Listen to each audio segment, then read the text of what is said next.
Boker Tov, nous reprenons notre petite étude sur la Haftara de Shabbat Agadol et nous disons un mot sur l'avant-dernier verset de l'Haftara qui est ensuite repris à la fin de la lecture du dernier verset de l'Haftara, de sorte que ce verset de l'Haftara, on le dit deux fois.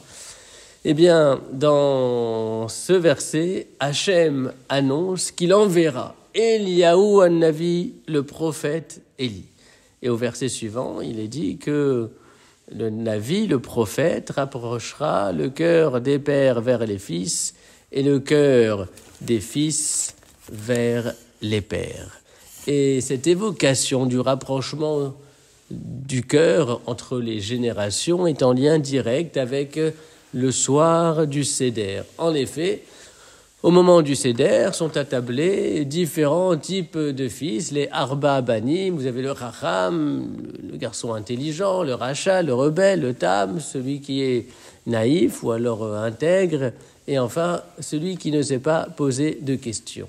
Et tout ne se passe pas forcément dans la plus grande des sérénités entre certains de ses frères et aussi entre les parents et certains de leurs enfants, notamment si l'on pense par exemple à l'exemple du rachat du rebelle. Et comme tout ne se passe pas de la meilleure des manières, on comprend qu'on a l'habitude, le soir du Seder, de verser une coupe de vin que l'on dispose pour le prophète Élie.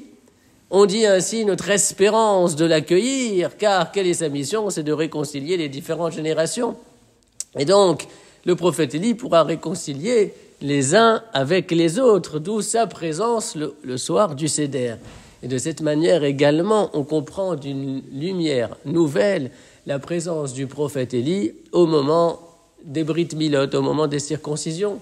C'est-à-dire à partir de ce moment où va s'élaborer, se développer le lien entre les parents et l'enfant, eh bien c'est toute l'énergie du prophète Élie qui s'avérera nécessaire pour que le mazal soit tov.